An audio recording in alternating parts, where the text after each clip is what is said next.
ये e voting का tutorial club presidents के लिए है कि ई वोटिंग सिस्टम देखने में कैसा है और कौन कौन से इसके फाइनर पॉइंट्स हैं।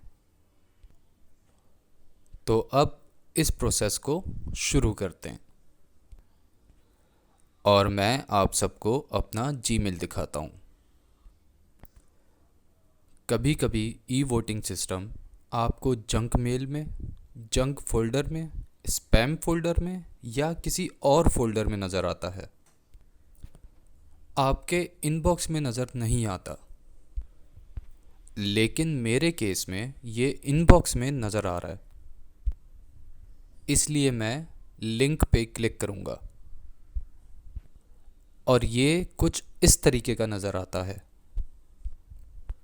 अब यहाँ पे दो ऑप्शंस हैं, या तो आप लिंक पे क्लिक करके अपना यूज़र नेम और पासवर्ड इंटर करें, या तो फिर दूसरा इकोनॉमिकल टाइम सेविंग तरीका ये है कि आप डायरेक्ट लिंक पे क्लिक करें और ये लिंक आपको सीधा ई वोटिंग तक ले जाएगा। इस तरीके में आपको अपना यूज़र नेम और पासवर्ड इंटर करने की ज़रूरत नहीं पड़ेगी। जब आप लिंक पे क्लिक करें तो सारी इंस्ट्रक्शंस को अच्छी तरह पढ़ लें। ये एक टेस्ट बैलेट है आप सबको ये बताने के लिए कि चीज़ें कैसे चलती हैं। जब आप अपनी ईमेल में एक्चुअल वोटिंग और सारी इंस्ट्रक्शंस को पढ़ लें तो फिर आप शुरू कर सकते हैं और अपना वोट रिकॉर्ड कर सकते हैं। अगर रोटरी के इलेक्शंस में एक से ज़्यादा कैंडिडेट्स हैं तो ये सिस्टम प्रेफरेंशियल सिस्टम कहलाता है। तो इस केस में टेस्ट इलेक्शन होगा पॉपुलर कोलाज के बीच में और यहाँ एक्चुअल इलेक्शन होगा कैंडिडेट्स के बीच में। और मैं यहाँ वोट कर सकता हूँ सबको, कुछ को या किसी एक को। तो मेरे सारे वोट्स अगर मैं एक से ज़्यादा करता हूँ या एक करता हूँ तो ये सारे वोट्स सिलेक्टेड कैंडिडेट्स के पास चले जाएंगे। अगर मैं चाहूँ तो इस कैंडिडेट को फर्स्ट ऑप्शन दे सकता हूँ, अगर मैं चाहूँ तो इस कैंडिडेट को सेकंड ऑप्शन दे सकता हूँ, अगर मैं चाहूँ तो इस कैंडिडेट को मैं थर्ड ऑप्शन दे सकता हूँ, अगर मैं चाहूँ तो इस कैंडिडेट को मैं फोर्थ ऑप्शन दे सकता हूँ। और इसी तरीके से मैं फिफ्थ रैंकिंग दे सकता हूँ, सिक्स्थ रैंकिंग दे सकता हूँ और सेवन्थ रैंकिंग दे सकता हूँ। हर कैंडिडेट के लिए वोटिंग कंपलसरी नहीं है और हर कैंडिडेट को आपका रैंकिंग देना भी कंपलसरी नहीं है। मैं सिर्फ 1, 2, 3 देकर कंटिन्यू पे क्लिक कर सकता हूँ। मैं 1 देकर भी कंटिन्यू पे क्लिक कर सकता हूँ।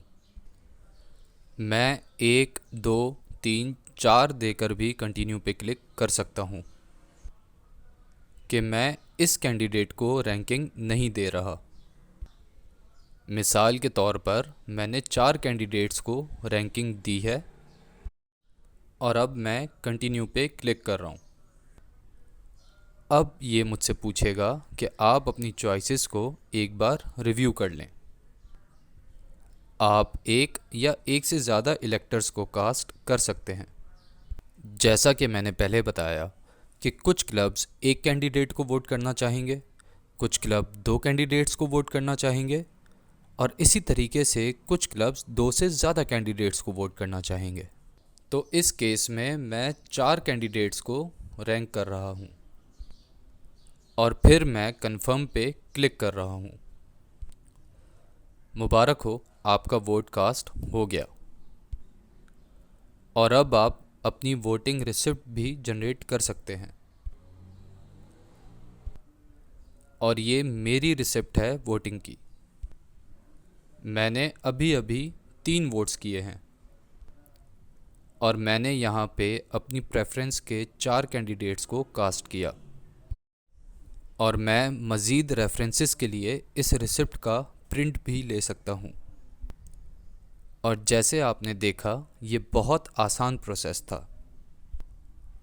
नोट करने की ख़ास बात ये थी कि ये मेरे जीमेल के इनबॉक्स में शो हो रहा था, लेकिन कुछ केसेस में ये लिंक या तो स्पैम फ़ोल्डर में या किसी और फोल्डर में चला जाता है। तो आप तसल्ली से सारे फ़ोल्डर्स को चेक कर लें कि आपका वोटिंग लिंक कहाँ गया होगा। इसके अलावा RID भास्कर ने बताया है कि ई वोटिंग के लिए क्या करना है और क्या नहीं करना। मुझे पूरा यकीन है कि डिस्ट्रिक्ट गवर्नर्स इसे ज़रूर सर्कुलेट करेंगे ई वोटिंग के टाइम पे। तो आप सबको मोहतात होने की ज़रूरत है।